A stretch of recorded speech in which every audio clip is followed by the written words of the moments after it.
until we have answers on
All right, we're starting a little bit later. 7:05, we'll call the meeting to order. Any approvals, additions, or deletions to the agenda? No? No. Okay. We're gonna open a public hearing. It's gonna be regarding notice of additional appropriations. And we'll have public comment on that specific public hearing. You're right.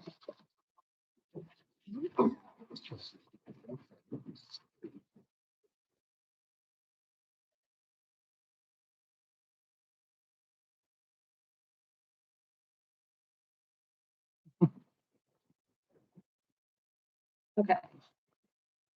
Notice is hereby given to the taxpayers of the town of Oxford, Indiana, that the town council of the town of Oxford will meet in the town hall, 105 South Howard, Oxford, Indiana, at 7 p.m. local time, April 6, 2026, for a hearing to consider additional appropriation of funds in excess of the budget for the current year. More specifically, the following. Fund 2201, motor vehicle and highway, 13,000 for supplies, 98,000 for services and charges. Fund 2203, motor vehicle highway restricted, 125,000 for services and charges. Fund 4401, cumulative capital improvement, 15,000 for services and charges. Fund 4402, cumulative capital development, machinery and equipment, 100,000. Total additional appropriation for all funds is 351,000. Taxpayers appearing at this hearing shall have the right to be heard thereon. The additional appropriation as finally made will be deferred to the Department of Local Government Finance.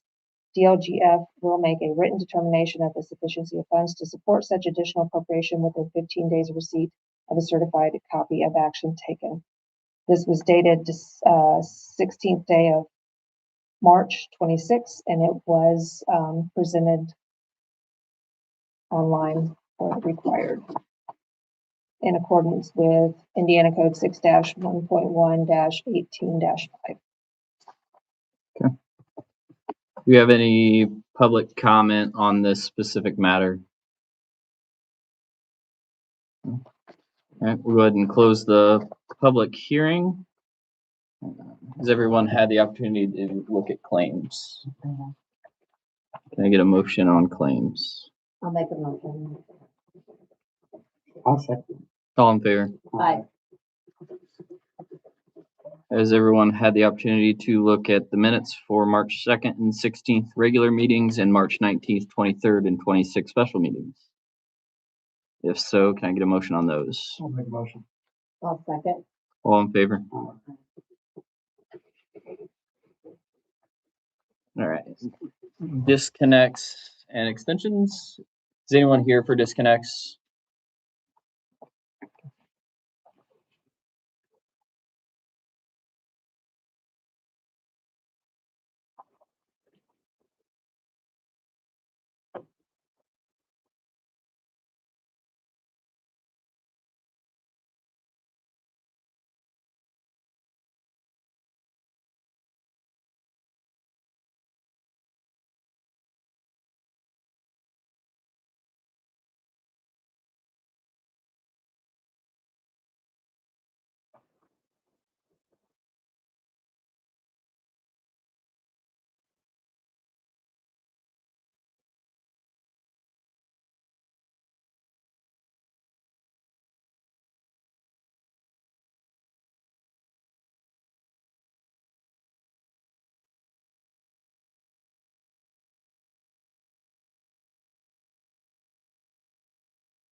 Can I get a motion on disconnects and extensions? I'll make that motion. I'll second. All in favor? Aye. All right, moving on to department reports. Clerk-treasurer. So we've got the couple ordinances, the one we just went over public hearing wise. And we also have, do you have your agenda? Yeah. Make sure I did put that on there. Okay, yeah. The next one, that amended salary ordinance. I just had a typo in the last one, so just to get that corrected on that. The Emily's here for the EDA reimbursement. The Benton County invoices, number 3 and 4. Emily will probably talk about those as well, but that just asking for those pre-approvals, so that once that money does come in, that it's good to go ahead and get that paid. Intact contract. Tim Clark was going to be here again tonight, but he knew we were going to have a full house. So, and it also gives you guys time. I did print out one of his contracts for each of you guys. It should be in your packet for you guys to go over, whether it's tonight. If you've got questions, you can take back to him, or else he can come in at the next meeting if need be. Knowles Construction LLC invoice. Nate, you probably have more information you want to provide on that one. Ashley's here, so she can Dan Patch Day sponsorship. Put that one in there. Last year we gave $1,000, and I did note in there, I think in the notes, that we have just over 8,000 in that fund for donations. Then there are a couple requests for a work session, an executive session, if you guys want to set dates for those. Sanitation services quote, since Jordan's not here, the restrooms at the park, having some issues with those again this year. And so I thought he was getting this as an emergency quote, but I never got the okay for that. So I went ahead and threw it in here if you guys wanted to approve that one. Generally, we get 3 quotes or something like that, but I know time is kind of the essence here, so may not have printed that off. I'll get that for you guys. I've got it here, but probably didn't give you guys all one copy. And then Aaron's here, but the Indiana Marshal Association invoice to get that paid for them for conference. SRF disbursement number 28, you guys approved that, but there was a mathematical error on it, so there is a revision, and I'll pass that down to you guys in a moment. And then Mallory gave out today, and I did print those in your packet as well, for the trash bids to go out. She's going to get those in the paper tomorrow, but in order to get that done, she's asked for if you guys can set up a special meeting at the end of the month, maybe the 27th or somewhere in that, to open up those bids and select someone from that list. I gave her a couple of the vendors who have been calling since last year, and then she's got a list as well, so she's hoping to get those out to as many as she can. Yep. Okay. Moving on to Public Works, Jordan's not here. Austin, do you have anything on them? No, just the bathroom. I know they had talked about leaves and they're having trouble with leaves, but can we have a look at picking up sticks? Because I know if by Rommel Park, somebody piled all the sticks up by the entrance, but they put them over stuff, like made like a little. Yeah, I was gonna mention Jordan, because I know they're having problems with box. Yeah. Leaves, the whole blast and back center. Yeah, but we probably need to get those sticks up there for the columns. Well, I know we mentioned something about using the backhoe. Yeah, search sweeping. It's just gonna have to happen. It's gonna happen. We're gonna get rain for the next while anyway. So it's time to get, they just keep it up.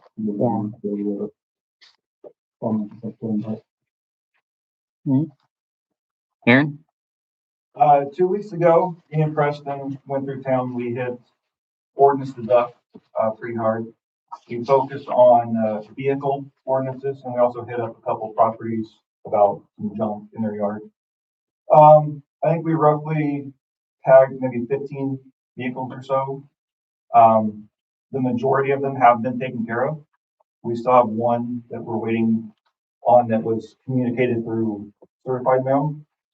And then after that big sweep through town, we've noticed a couple other expired plates in town that we're going to address, but the majority of them have been taken care of. And then, as Tina mentioned, the IMA conference, Indiana Marshals Association, me and Preston will be out of town in Indianapolis attending that conference. this week. It'll be the 9th through the 11th. And that does cover all of our state mandated training topics. No. And that's all I got. We'll move on to Emily with courtesy. All right, good evening, everyone. Great to see you all. We see our sunshine tonight, right? Oh, So, tonight I have a couple of things. So, I know Tina discussed, or brought up, the Benton County invoice number 3 and number 4. So that Benton County invoice number 3 that you're gonna be approving tonight is covering the EDA portion of, Atlas pay applications number 4 and number 5. Not a that we will be getting reimbursed for is $354,509. And we won't get the change until the end. And then number 4 covers Atlas pay application number 6 and number 7. And that is for the eligible reimbursement in the amount of $280,229. So those, as you remember, the town, with the EDA grant, the town gets the money back from EDA, but then it gets passed through the county to go through all the approvals to pay all, for it to all work out, basically. Because they have the loan funds that help pay things up front, and then that proves that it was paid, so we can be eligible for reimbursement. So we are requesting our second reimbursement from EDA, and this is covering Atlas pay applications 4, 5, 6, and 7. The total amount that we are submitting to EDA is $1,269,479.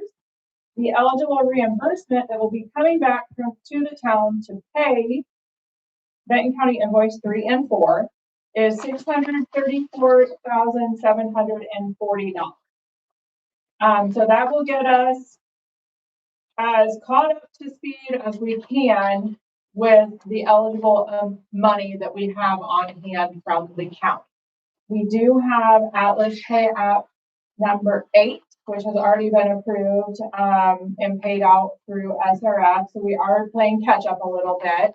And 8 and then number 9 will be going to the county for them to basically approve those this month at their second meeting, and they will sit on those until we get the money reimbursed from EDA, and we will work through the repayment process.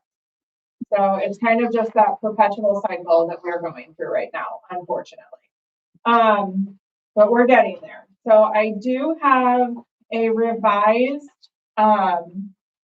EDA reimbursement form. EDA changed the form mid-repayment. So we had to have a different one. So you'll take care of that at your approvals. You'll sign on that 3rd page. Right there, okay? So are there any questions on any of that? I know it kind of gets a little bit confusing with all of the reimbursement and payment.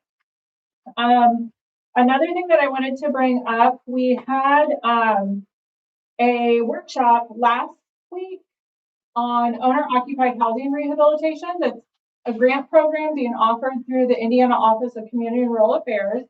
It is a program that cities, towns, counties are eligible for to provide assistance to homeowners who are eligible by their income.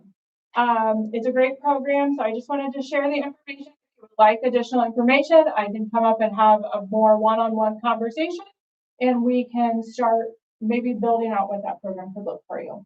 I know you guys have lots on your plate right now, so I don't want to overwhelm you, but it is a great opportunity that is done through cycles. It used to be a quarterly application, but this year the state revised that. So it is now only 3 times a year. There's a cycle that is due in June, which since we haven't had conversation about a program here, you would probably be looking at the November cycle. Just because it takes a little bit to build that program and market it so we can make sure that it's successful. But you would be eligible for up to $350,000. It does require a 10% match, and that is a 10% match of the total project expense, not just the grant amount. So if you would like further details, I can share that information, and would love to have further conversation with you.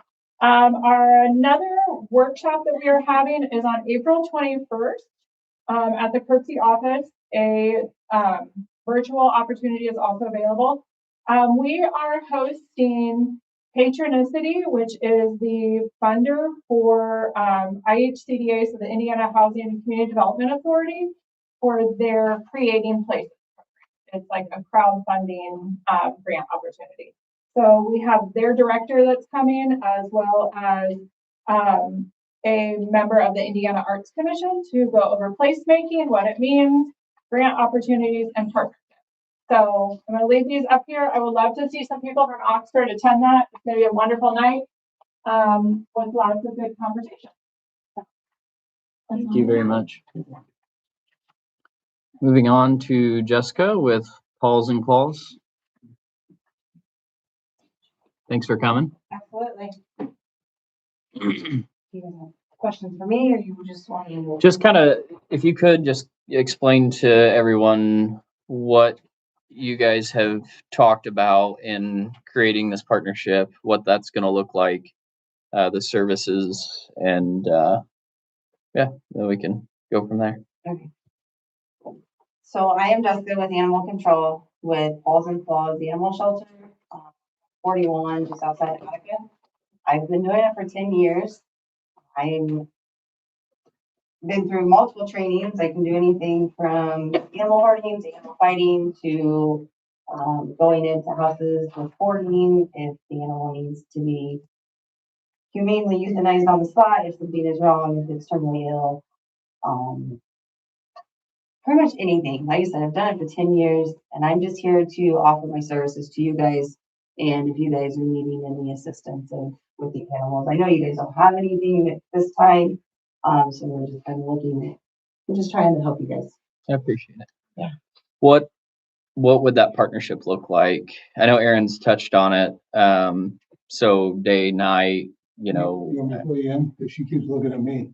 She goes, John. Yeah, right. So actually, Erin got this started. Thankfully. Yeah, absolutely. Thankfully. So we had a death investigation down south side of town with a dog that was trapped in, not trapped, but guarding the individual who was deceased. And so I called him because he was off, and I'm like, dude, he's like, hey, get hold of Jessica. So I got hold of Jessica. We were able to secure the dog in the back of the house. She was able to come the next day, pick the dog up. The dog was not able to be rehomed because of how angry, whatever the right terminology is. But they got a conversation started between her and I. And so what we ended up doing is, this is the last town that I need to get to. So I talked to the commissioners, and we're going to start rewriting our animal ordinance, specifically dog. You guys last year, I think, if I remember correctly, had 68 animal calls in this town. If Erin wasn't here, then we took them. There was a couple that were cattle and a couple of snakes, but the rest of them were all dogs. And so what we talked about doing was getting all the towns in the county to write an ordinance that match. And then how we would manage that is, if Erin's on duty and he has a dog and it needs to be removed, he'd be able to call Jessica. She can come up, take care of the problem, and then the town will get the bill, obviously. If we're out in the county and we're taking care of our own county, she's done that twice for us now, she's sending me the bill. We're kind of walking our way through this the first year. Next year, I can tell you there will be a line item in our budget for animal control that we will pay her out of that line item. But for right now, we're just kind of walking our way through it and trying to get it all figured out. The most important piece is the ordinance, especially for your attorney. Because how that will work is whether it's Aaron taking care of his business, whether we come into town and take care of it because nobody's on duty, that bill is still coming back to you, okay? The reason it's important is that when you write an ordinance, you need to make sure that you stipulate in there that all court costs, fines, or fees associated with this will go back to the owner of the dog, okay? And the reason I say that is because Jake Taylor, our county attorney, we were talking about, ordinance violation, right? So it's not a criminal act, so the county prosecutor is not managing it, right? So your county or your town attorney is gonna be the one that shows up in court to, defend what the town did or represent the town. And you wanna make sure that you're not paying because you get drug into court over an animal. You wanna make sure you're not the ones paying the bill, right? And that all has to go back to the dog owner or animal owner. So that's how we're putting the county ordinance together, so that there is this clear delineation of how this all works. Now, I can tell you, because when the commissioner looked at, some of the calls, because she's got to get paid, it's probably usually between $200 and $500. She's got to come up here, depending on what the call is. That seems like that's a lot of money, right? But we're into April, and we've only called her 2 times. Okay, the rest of the time, we're picking the dogs up and we're putting on our Facebook page, somebody saying that's my dog, and we return it, okay? So right now, at the end of this year, I'll be able to give you an idea of what we paid for animal control. I'll take that to the commissioner and the council, and Aaron should be able to do the same thing. She's got a contract that you guys can have a look at. It's got all the costs for the different things. Do you just have that already? And then I another part of it to you. I gave it to him. Yeah, but Sure. so, we've come to this point where we have just been overwhelmed with animal control calls. It was, I think last year there was something like 300 and some in the county, right? And, sometimes you show up and they're not there. Sometimes you show up and they've been hit. Sometimes you show up and you put them in your truck and you take them back to the stop. The last one Aaron had one that was kind of a nice dog. He's roaming around the jail right now like a therapy pet. Right. So, we do everything we can. I mean, the only choice we had in this county for managing dogs that were vicious or whatever was to euthanize them as many as possible. Right. This allows us to be able to do something that we need to do in a bad way, so. Perfect. You guys haven't finished writing your ordinance? Nope, we have not. Once it's, go ahead. I told her that when we got it done, I would have Jacob reach out to her. Perfect. A copy of it. Perfect. And that way, hopefully, she apparently represents everybody but roll call. Again, Oxford, Otterton, Boswell, and Fowler all It was have the exact updated. same ordinance, exact same enforcement provisions for the most part. There should be 3, and then we didn't do any because there's like 5 people there, so we didn't do this. Because it doesn't what's up. Right. So the idea is to get it to the point where we all are on the same page and we've all got a resource. Because, I mean, when we went to that house down there, I'm standing there with a taser and we're standing there with a pole and we're like, okay, who's gonna get bit first? And we don't need to do that. No. Right? We've got a resource. So we'll look over your contract, make sure that, I gave her a proposal. If you guys Yeah. want, if it's something you guys want, then I can actually, I'll email it or something and you guys can sign something. absolutely. Yeah, we'll look it over and then, Like per animal invoices, because you'd have to show the judge, that it costs X amount for this animal rather than just getting a bill for like, hopefully not 3 to 5 animals a month, but Right. like having them broken out, getting them within 30 days, we can file the OB and things like that. Yeah. Is that for animal? Yeah, and you might mention that you don't do cats. Right, so we don't do the cats. So every town has the wild and the feral cats, so we don't take those in due to liability for my staff of getting bit or anything like that. And then the TNR, we don't do the trap neuter release. Have you ever hit capacity? all the time. What happens if you guys are at capacity and there's like a hoarder house that has like 8 dogs? So I have kennels that are marked strictly for animal control. So I have 4 of those marked. So I mean, if there is a hoarding case or anything a couple years ago up here, then I have those kennels marked where they can be housed together. Hopefully that doesn't happen, just the We'll, minute you're like, oh, this one happened, then it Yeah, happens yeah. like 3 times. Normally spring to fall, you get a couple of them. sure. We'll get that reviewed and then get back with you, hopefully by the next meeting. So it's the first and third Monday of every month, barring any holidays. That's just not how it goes, but we'll get a hold of you and let you know that, we've reviewed it. And like Ingrid said, any sort of changes or anything that we see on our end, and then hopefully we can get something like that rolling. And yeah, that's great. It's been a lot better. We at least have a resource. Yeah. The vast majority of the dogs are either gone or we haul them up to the jail, to the Sally Port. Yep. Picture them in within 24 hours before they would return home. But when you need her, you need her. Yeah, absolutely. And that's just the house up there, north side of Rockford up here, a dog that came through the windows. Yep. I mean, that would have been super helpful, Yeah. Having all this in place. Yeah. And make sure the ordinances line up so it all, it's going to go back to the owners. Is there another entity available for cats for TNR? Because we do have a big problem here. Are you aware of anything, Jessica? So right now, we're just focused on the dogs, just because every town does have a overload of cat population. And there's only one vet that helps me.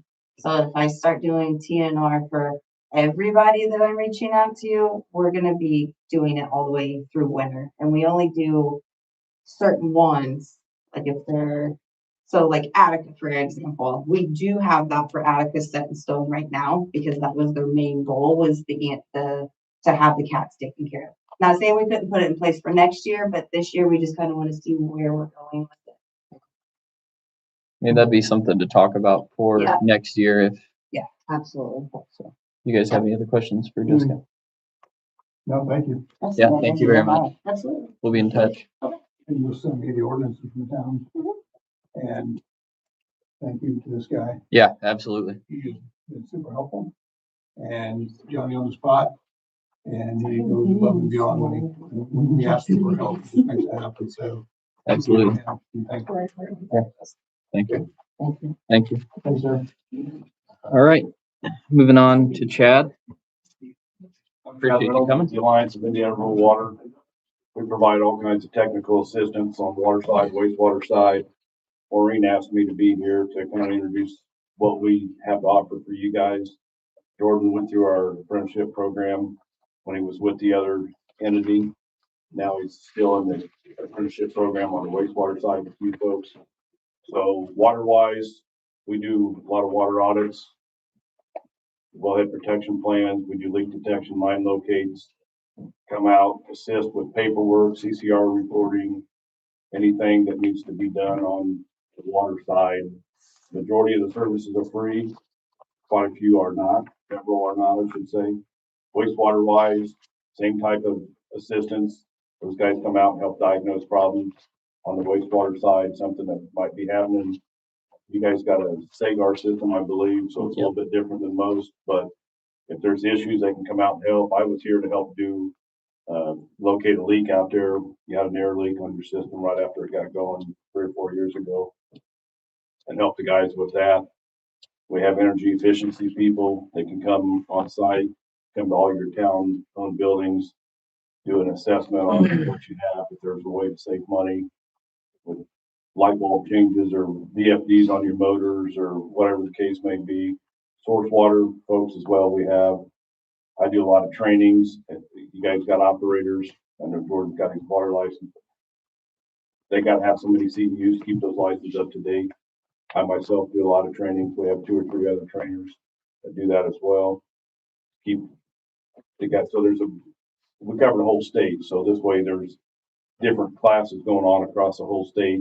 A lot of them are hybrid, meaning it can be in person or sit in front of your computer and watch.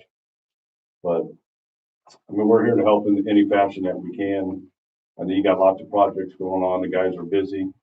If they need help with something that's going down, and Commonwealth's great. If they can't get to them to help them with something, maybe we can come in and take some pressure off of them and hold their hand and get them through whatever's going on, you know.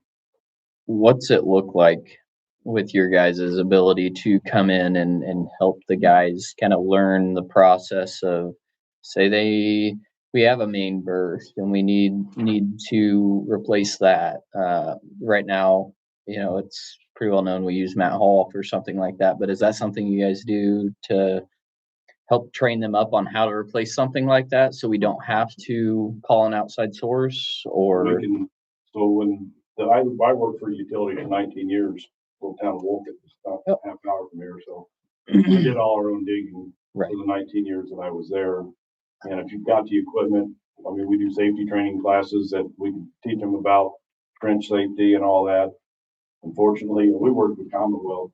I went through a trench. I got buried in a trench back in 2011, so it is crucial. But there's lots of trainings that we can do to help them. We're not going to come on site and teach them how to dig and do nothing like Okay. that. But if they can, if you got a big yard out at the sewage plant, they can go out there and just dig and finesse and get used to what that thing's feeling as it's Sure. coming through the ground. If you don't have a shore box, I suggest having one. Right. We didn't have one when I was collapsed on. So, but yeah, I mean, we can help. I was here and trained Phil, I believe it was, for locates. Yep. When the locates come in. So we can help with every gamut of it out there.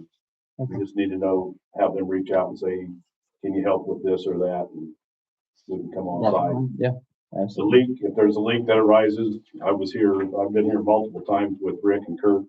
The pinpoint leaks, most of them are on the main drag here, which I think you've replaced that pipe.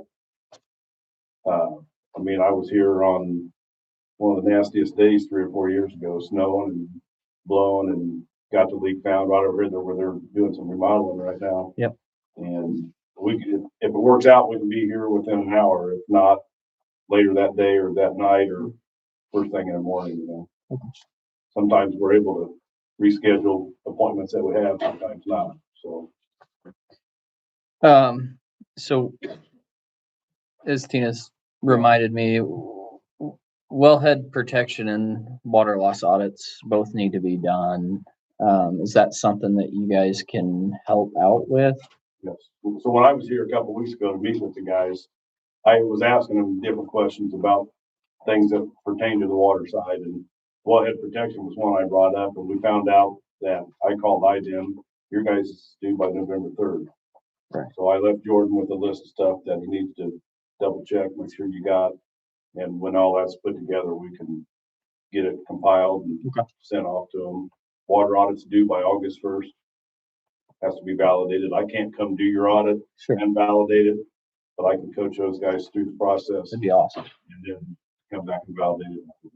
That'd be incredible. Yeah. Austin, I guess if you would make sure Jordan reaches out. And your wellhead is just a 5-year update. You've already been through phase 1, of course, phase 2. Now every 5 years it has to be updated. Okay.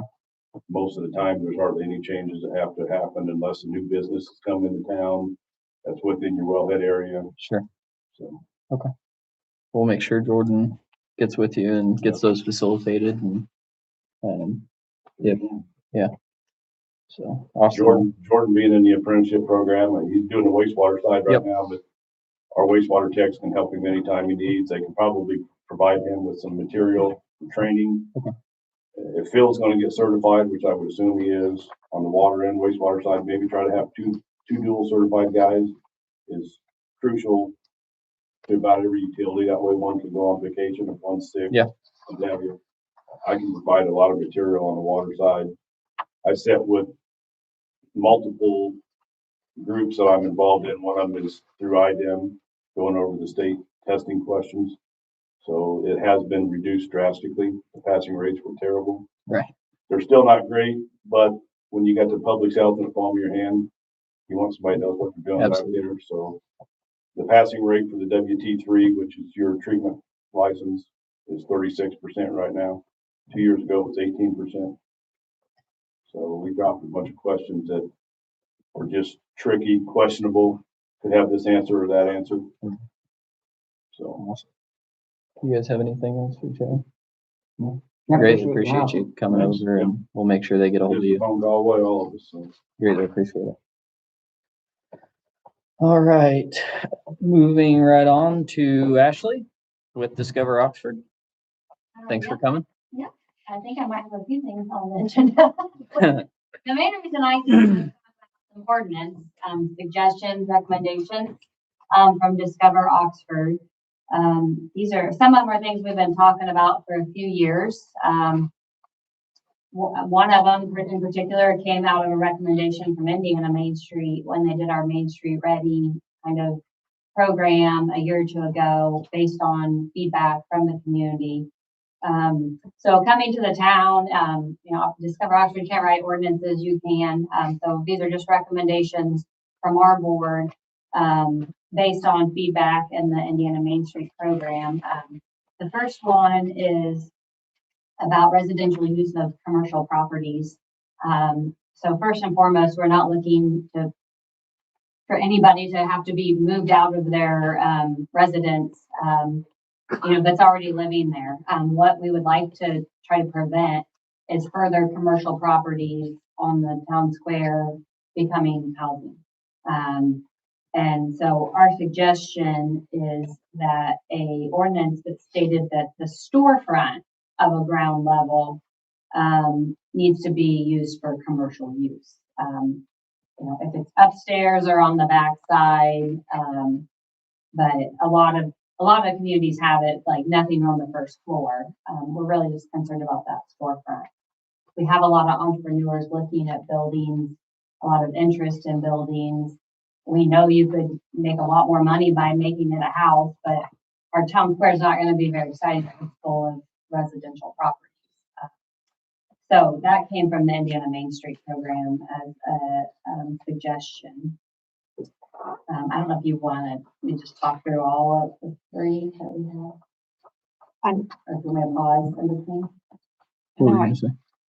I don't know if I gave you the response. So with Tim Clark, and if you guys ended up deciding to go with him and the building Yes. code and all that, Yeah. I did talk to Ingrid about Ashley's questions, and because those deal with zoning. So that one, the town couldn't do because the town doesn't have its own zoning jurisdiction.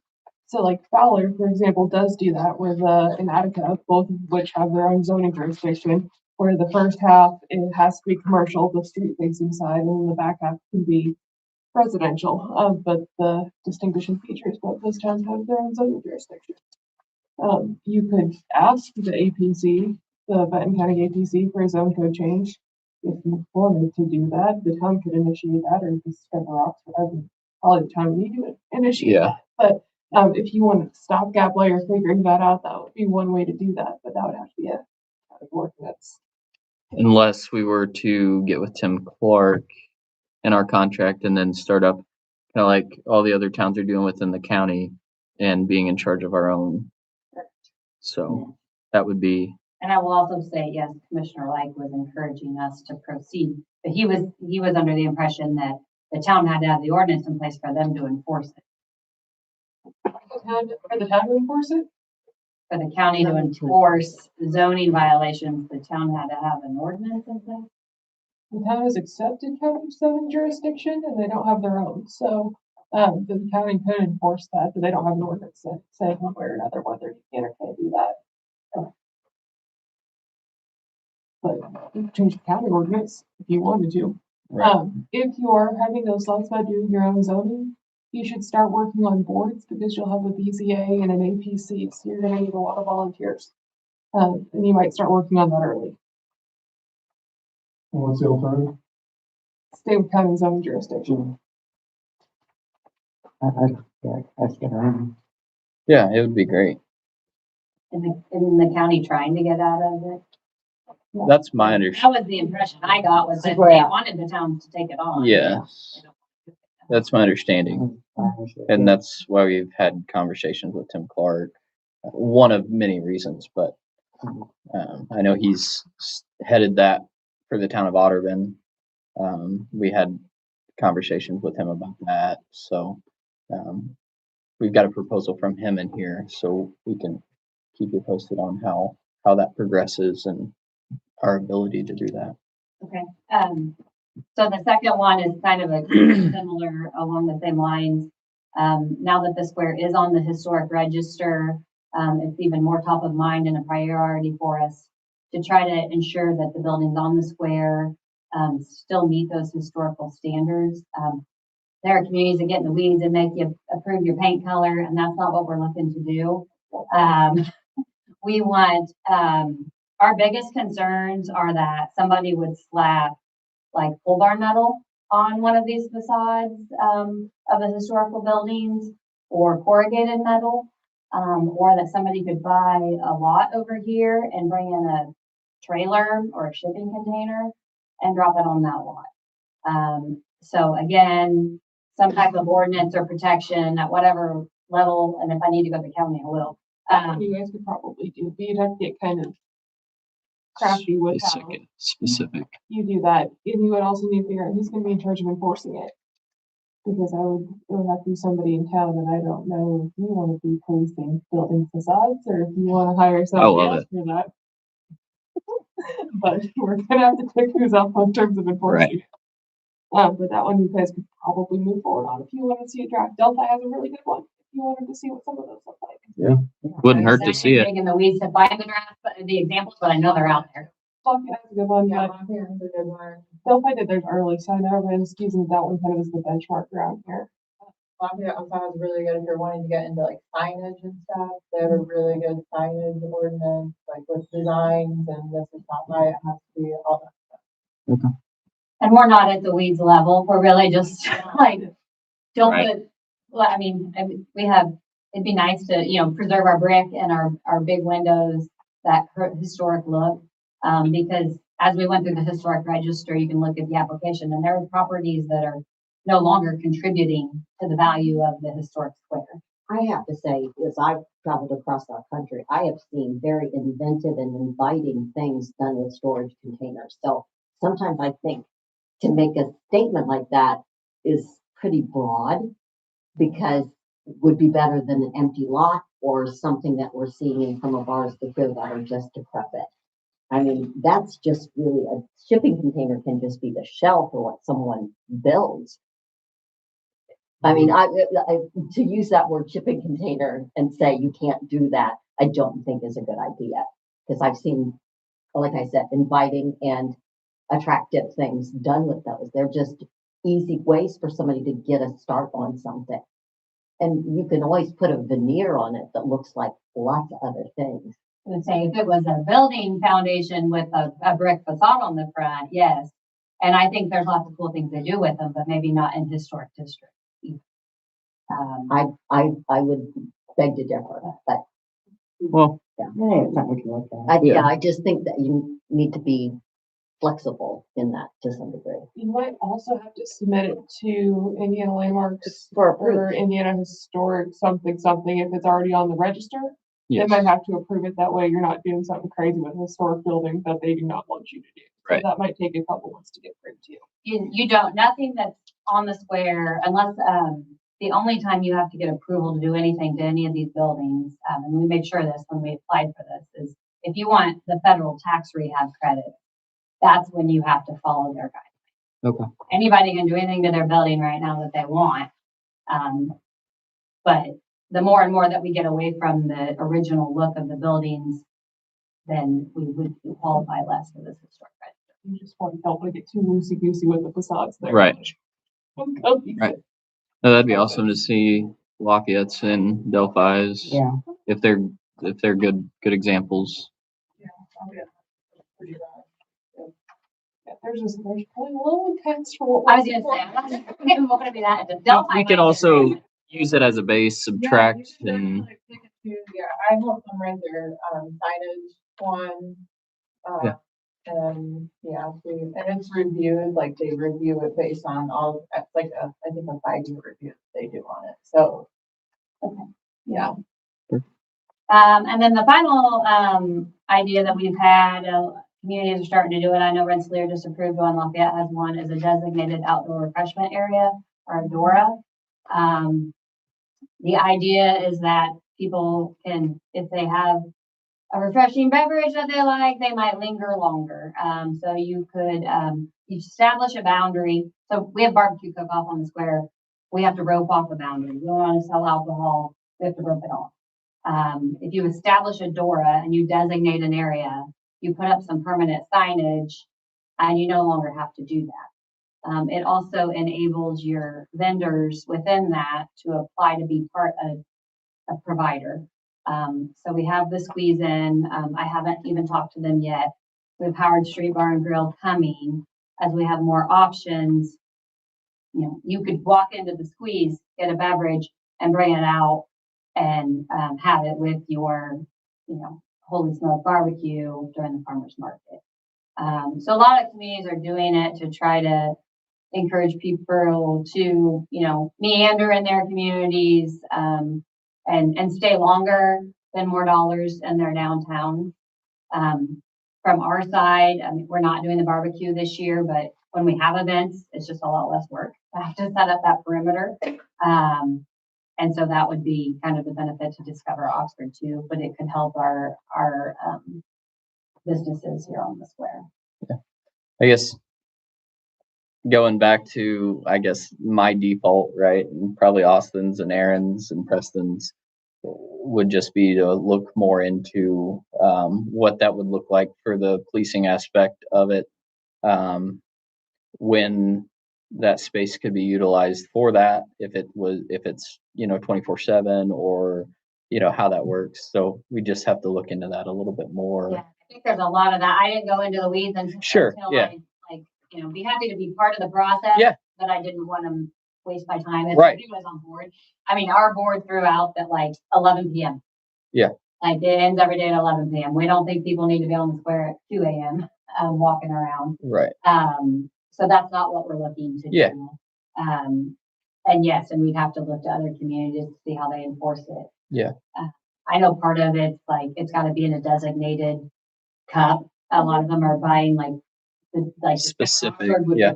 provide their cups with a designated sticker on it. The that door says- on it. Okay.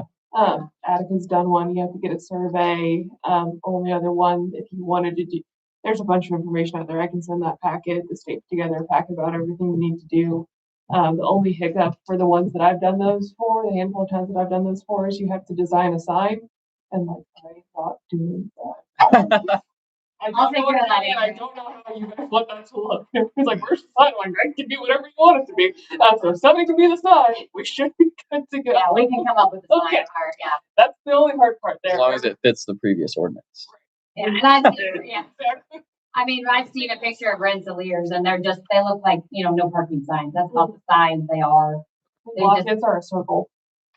The designated area, like, would it include obviously the Howard Street Pub, the squeeze? Would it also go over to where we plan on having like, so We would include, designate, like the historic area, basically the whole area? yeah, like I kind of envision it as like Discover Yeah. Oxford. Well, originally I was thinking it was just like gonna be around the gas area. the gas station area and maybe just around that building. But if you're including those establishments, it would kind of have to include the downtown area. Yeah, so I envision that it would be the same as Discover Oxford's coverage area, which is the square, including the exterior, and then we drop down to catch the old Methodist Church and Heritage House.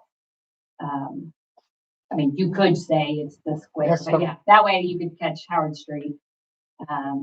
Or events at Heritage House, if there was something going, you know, sometimes we put some things in there, then Right. you could be back and forth. I mean, we can always, it isn't gonna hurt to explore the option and look into, like Ingrid said, the packet from the state saying what all the requirements and move forward from there. So absolutely. And I would think, I've talked to Likes a little bit about it. I haven't talked to McCormick's, but if anything, it should help our businesses. Yeah. That are selling it. So that's all I had on ordinance stuff. I see that you have on here, events. So farmer's market is June 25th through September 3rd. No, June 18th to September 3rd, sorry. I can't trust myself. 5 to 7 p.m. We do want to do just August 20th. We're calling it late night at the farmer's market. It's till 8, just extra hour. So permission to use the square for that again. I think the only closure we would like to do is for the splashing on the square with the fire department. And we'd like to do it right here on Howard Street, back where we were 2 years ago. It worked nice over by the gas station, but those families hung out at the gas station, not where our farmers market vendors were. So we'd like to close the stretch of Howard Street for that on August or July 30th. And I would make sure that Community Action had noticed. They are open sometimes, but there's other spots. Outside of farmers market, I don't know if anybody's come to you, but Halloween is scheduled for October 31st. It falls on Saturday this year, so the Lions Club coordinates that and we help them. And we'll likely be looking at Christmas on the Square again that Saturday after Thanksgiving, November 28th. Awesome. Discover Oxford has an event coming up May 16th, Seeds and Sunflowers dinner that will be in the Prairie Victorian, so not actually on the square. But we are not doing the barbecue cook-off this year. Okay. All right. Anybody have anything for Ashley or reference Discover Oxford? Thank you. Yeah. Appreciate everything you guys are doing. No, I'll be excited to see how we move forward with those ordinances. And It's been on our plate for a while. Finally, we're getting things in place that we need to make sure we take action to protect what we're building here. absolutely. Thank you. All right, moving on to the Park Committee. Yeah. I thought down here with the community foundation too. So the parks wanted to apply for a grant with the Community Foundation. We have changed. We're digital now instead of before it was a Word doc. So you could just grab it on our website, and then they would like Parks and Recreation would be able to come in, and then you would sign it. So it's digital now. So there's a letter of intent, meaning this is what we'd like to do, the Parks and Recreation, and then they need a letter of support, which is the town approval. But you don't have to, but you really do need, when you do a letter of intent, you have to have your EIN number. So they would be using your EIN number. So we're just kind of walking, this is the very first for everybody. So we're walking through that process. Talk to Tina, since she'd be more comfortable doing a portal, like it's like a dashboard, and that she would do the username and password, and then the person who was doing the grant would start with writing the grant and going through it, and they would collaborate together with those. And you have to have a budget and those support. So I'm just here tonight to ask if that's okay. If you have any questions or anything. Ingrid, do you have anything on that? Okay. Yeah, I mean, so it's just creating a dashboard so that you have access to kind of see what's going on. Yes. And we kind of have some sort of. So basically Kay has everything done, and then it's just a set of questions. And, the questions are there, and then you fill out your questions. And so most of the time the park has everything done, just copying and pasting. But they do, instead of a signature from the board, now it's a letter of support. Okay. So that's kind of what we were thinking about when I was chatting with Tina, how she wanted to work that with the town. Because you don't have a 501(c)(3) with the park, right. You have to you guys have to do approval. The park has to have approval from the town. Sure. So it's basically filling out the grant through the digital application instead of a paper application. Okay. Changed a little bit. So if you guys have any questions, but do you have anything on it? I thought that would be. I don't think I have any questions. It was just more because that account, once that's created, that's the town's account. It's for all, any, Okay. That makes, conversations. that So makes sense. any entity that wants to pursue a grant, you have to give them the username and password. I did talk to Andrea about that, thinking maybe in the future they could create sub-accounts so that it's not the town's account that they're having access to, but outside of that, Just where they can jump in and submit Right. and not actually have free reign within the account. because of the information that's being put in, somebody should be overseeing, making sure it's Sure. correct information if on the town's Right. behalf. Yeah. Awesome. Anybody have any questions regarding this? Okay. You guys in support of that? Yep. Okay. Yeah. We don't need to make a motion on that at all. Yeah. Just making sure. Right.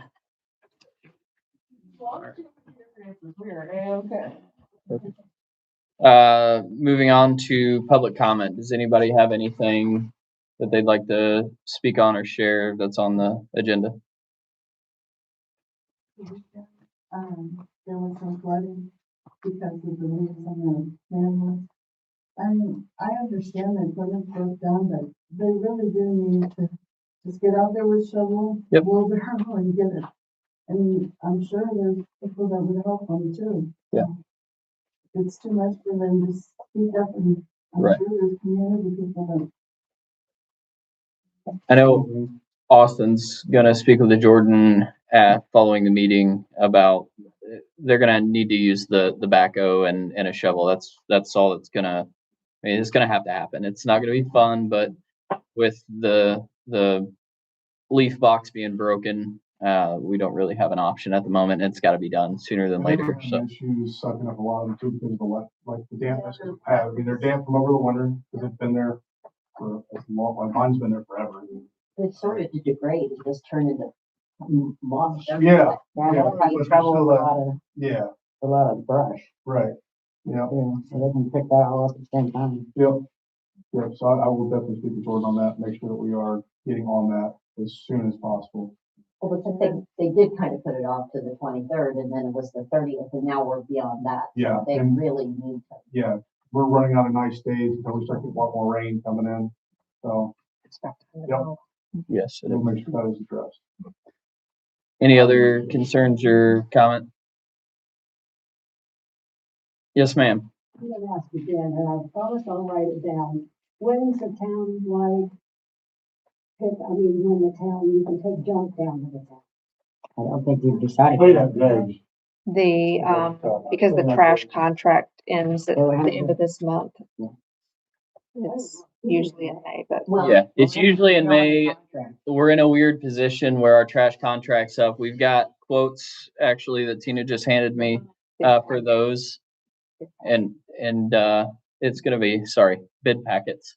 So once those are selected, then that would decide the specific day. We're gonna have to work with the new contractor for trash to get that date set. And the moment we do, we'll get it out. And this is just enough to be dangerous, because I know nothing about it. Okay. Something on Facebook, which I don't know if you guys saw that or not, about the new water meter attachments for check valves. And they do not allow water from the home to go back into the water main. So you need to install an expression tank at your water main. Right. Expansion. So I told you, I don't know. Is that true? I mean, does Yes. anybody have to do that? Oh, that today. So we are working on this newfound problem. That's why Rob's here tonight and he could speak more on this. But ultimately, this is an unforeseen circumstance. Rob's been working with Commonwealth for years and never seen this situation. So we're in the middle of working through that. We've got a plan in place. We're not going to be replacing any more until we get it sorted out. Right around 300 have been replaced. It is an update that will more likely than not be required by the state moving forward at some point. We just don't know when, right? In short, the setter in the meter pit currently allows backflow to relieve pressure into the town system. There is a potential for contamination because of that, and that's why everybody typically moving forward, replacing these items, have a new setter with a check valve that essentially turns your system into a closed system, a closed loop. So once the water comes in, it can't flow back out into the town system. It's sanitary. It's just what everybody's going to. We didn't know, no one knew until these setters started being replaced that they were allowing pressure back into our system to relieve it from the home. So that's why we've stopped doing what we're doing. And we're going to speak on it at some point anyway during this meeting, just because I know there's a lot of stuff that's been out there on Facebook, and quite frankly, this is new to us. So we're just being told all this information as well. And Rob could speak on it a little bit more in depth. So the short answer, Nate's right. The short answer is we're gonna have pause. We're not gonna replace anymore until we gather some additional information. I was made aware of the, I guess, order of magnitude of what we're dealing with late last week. Early on in the process, we had kind of a one-off that we were aware of, but it's obviously manifested itself into several. The whole origin, for lack of a better term, on why we're putting new setters in the first place is, I was reminded after, or before this meeting started, there were many locations throughout town that didn't even have old setters, right? They were basically just plumbed with the water line straight through a pit, through a meter. So, obviously for ease of maintenance and replacement of meters moving forward, remedying those types of scenarios was a request of prior utility staff, and it check and test it. So, you know, just from a maintenance standpoint, being able to, you know, shut it off, take the meter out, and not have to cut into it and have to then disinfect, sanitize, and wait the requisite amount of time. So the whole origin behind putting the setters in, a lot of that was driven because you had a lot of customers that didn't even have setters. Best practices, as Nate had mentioned, are going in that direction of putting check valves in these setters. Again, it's to protect the utility as a whole. Not that anybody is nefarious or we're accusing anybody of being nefarious, but the reality is, in these types of smaller systems, you have a fire on one side of town and somebody hooks up to a hydrant and they start pulling, you're very likely going to create a vacuum in a different location. That vacuum is all it takes is to start sucking water back out of the private residence into the system. So these check valves in these meter setters are certainly best practice. There's a lot of communities in the state that have ordinances in place that require them. There are states throughout the country that require them. We don't have that yet. Unfortunately, we've done a little over half of the town so far. We've obviously had some issues that have come up that we are addressing individually on a case-by-case basis. Until we can get a little more information on our end and find out what our options are, we're going to get pause on replacing anymore. We're not at a point where we're relying on that work. Atlas has, our contractor has plenty of work to do to keep them busy. I should be able to come back to your meeting in 2 weeks with more information on what I recommend we do moving forward. So that's kind of where that is. It's not a requirement to put the thermal expansion tanks in. It's a good idea, especially on residences that do have older plumbing. older water heaters that may not have functional pressure relief valves or anything like that. But it's not a requirement. So, So a newer one might be okay then? well, the water heaters don't have built-in thermal expansion. All right, this is just, again, it's a 2-gallon tank. It sits, on top of or adjacent to a water heater. That's just an extra layer of protection. Is it required? I can't control any misinformation that might be on the interweb that say you have to have it. Is it encouraged? It is a good idea, but it's not a requirement. All right, and I'm in the process of gathering some more information that I'll be able to give you guys a better idea on what So if you're gonna have it, what would be the cost? I've heard anywhere from 100 to 200 for folks that have had them put in so far. I was told from $200 to $400, depending on your plumbing. Well, it depends on who you get. Well, yeah, depending on your plumbing too, as to how much work they have to do in replacing the plumbing. The tanks themselves are lesser. What's it creating by not having an expansion? There's pressure from the water heater building up inside the house. And then it Both of them. causes them, Off-gassing? Both of the water heater, and then water they have heater. leaks at the weakest point within the plumbing. There's interior plumbing that's going for water heaters that are over water heaters. These are all over down south. I haven't heard of anybody have an expansion. I was Is this- talking to Nate for the meeting. I Is first time I went to the Meter with the better, is this a new one that we're using that you've used before? No, they're standard. I mean, Ford is the manufacturer. I just don't understand why this is like a surprise. I mean, the other towns have smaller or older homes and, it's kind of weird that. It's a surprise to me because we replaced meters and setters all over the state. Right? This is the first time that I've had this issue. They did it in my town. I live in Woken.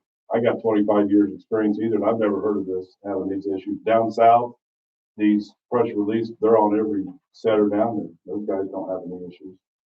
It makes me think that, with that being said, it makes you think that there's something different here.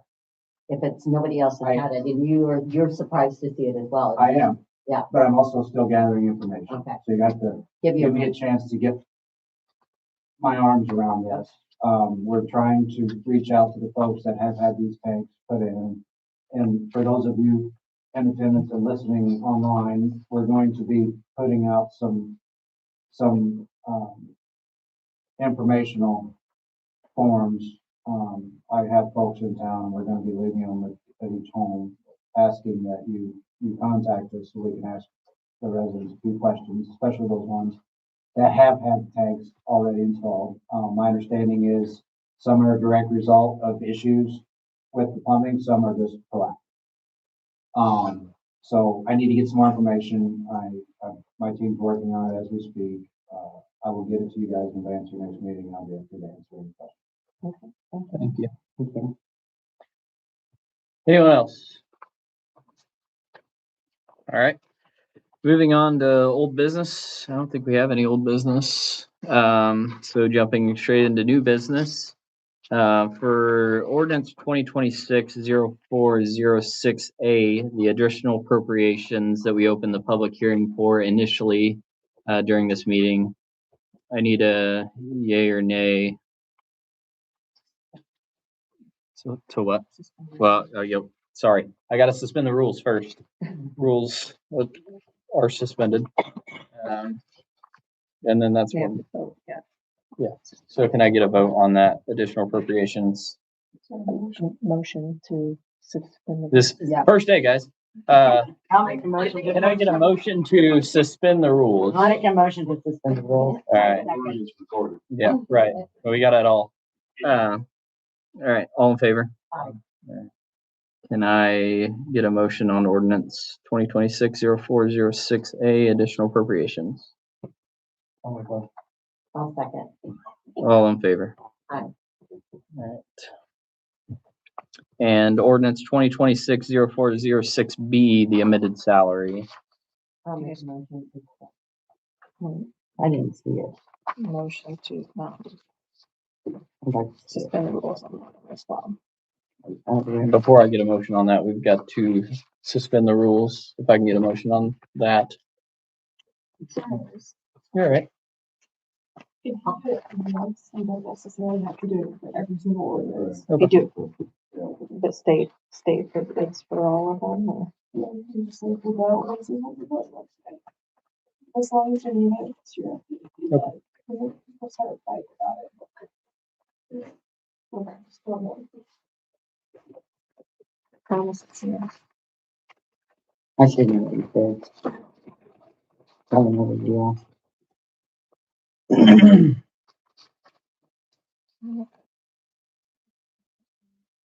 Okay, so what I did was, I think Olson had, a couple of holidays, did you guys have? Oh, yeah.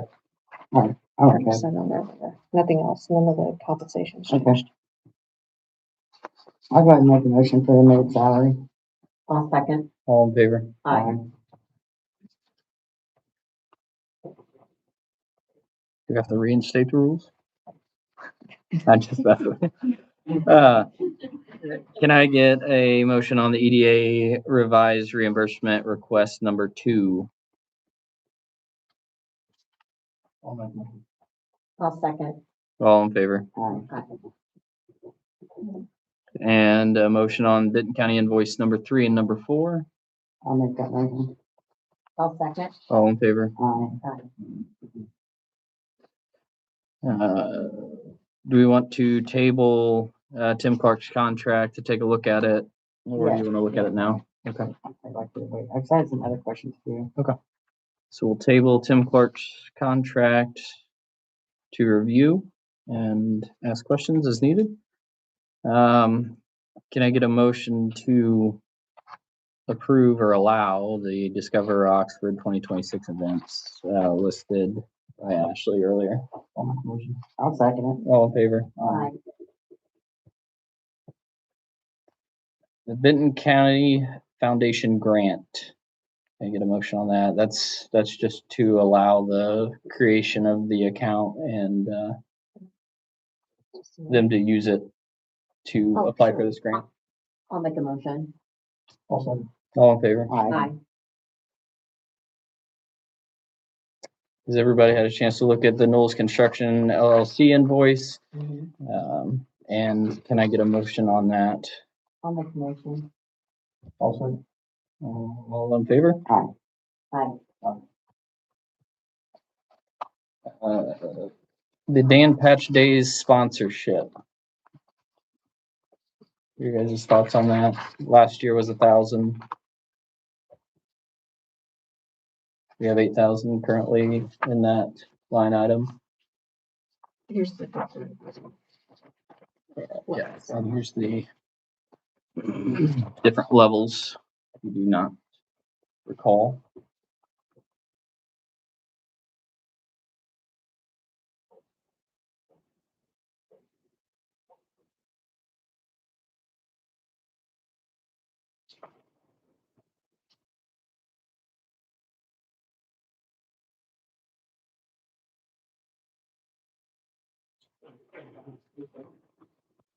I personally like gold.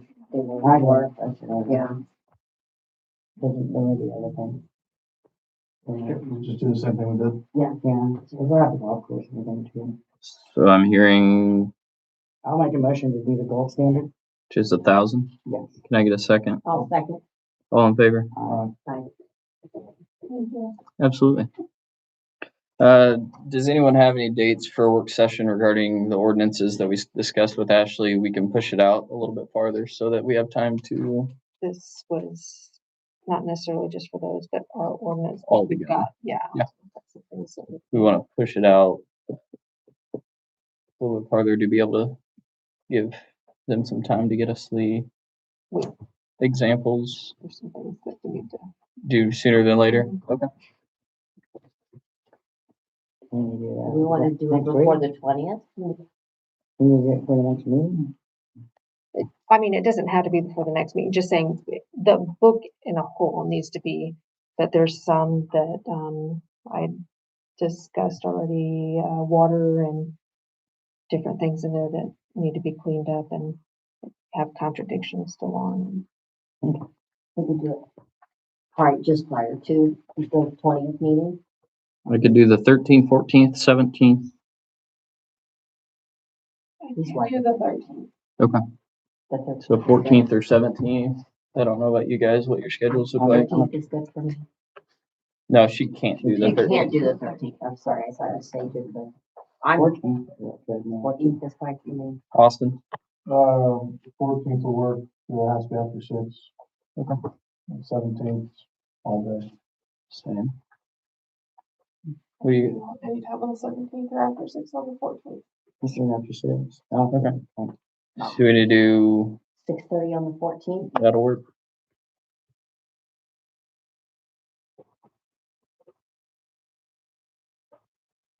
Alright, and set a date for the executive session regarding employee evaluations.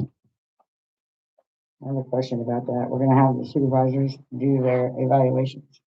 And then are the liaisons gonna do an evaluation of the supervisors? How's that work? Typically, that would be, Hmm, yeah. Okay.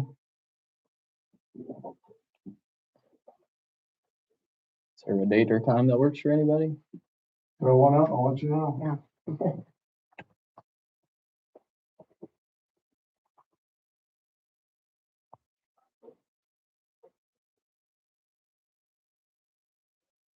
I would say it's 20th to You said what? I would say the 20th to 24th, I'm probably gonna be no-go. Okay. It's a really busy week for me. The following week, anybody? Any of those days are fine for me. Same. I'm okay. So we want to do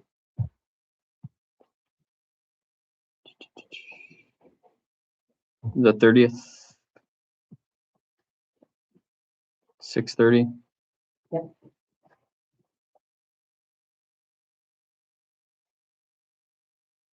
Does that work for you, Tina? Yes. All right. All right. The sanitation service quotes regarding, or quote regarding the park restrooms. Obviously, that's time sensitive. That's gonna be right here. What trouble they having? What's that? What trouble they have? 'Cause I thought they were good. All of the toilets are busted again. In a different spot, my Are they understanding. busted because somebody's busting them or? Yeah, Really? because I thought we made it through the winter. They had Because they ta- put them back in, did they get cold again? My understanding is it's at the base. Like the base where they're being bolted down, It's my understanding. so that means they're being overtightened. Right. It's an employee issue. Yeah. So that's the quote to get porta johns out there sooner than later since ball is starting. has started. Same thing we did last year. Yeah, are we, have a time frame we're gonna get those fixed? I can find They're it. So, supposed to be working on quotes. Yep. for- and possibly heavily monitored. Something for them. Yeah. I like that.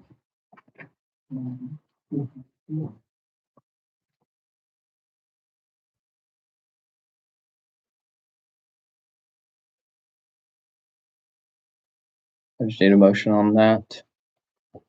I'll make it. I'll second. All in favor? Can I get a motion to approve the payment of the Indiana Marshals Association invoice for Aaron and Preston? I'll make that motion. I'll say. There's that for you. All in favor? And can I get a motion coming down the line here for the SRF disbursement number 28 that has been revised? I think I got both here. Yeah. Yeah. That's the new one. This one is. Yeah. None of the invoices changed. It was just a math error. Okay. Let me look at that.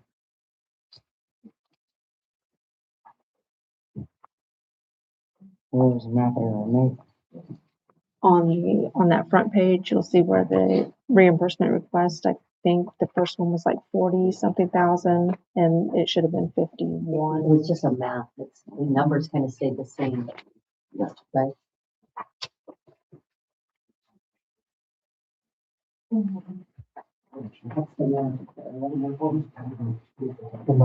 Yeah. Good try. Work is good. Thank you.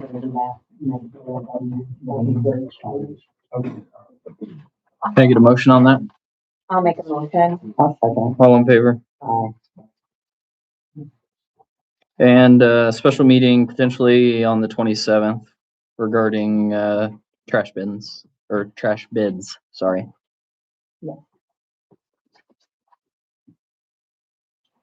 Another meeting on the 27th?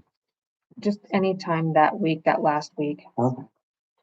Can it not be in Can't do it. with the 30th? Yeah, can I do it 30? It's time to close, because you're gonna warn they're gonna need to start the next week. Oh, Ballots in there, should be at the end of the week before.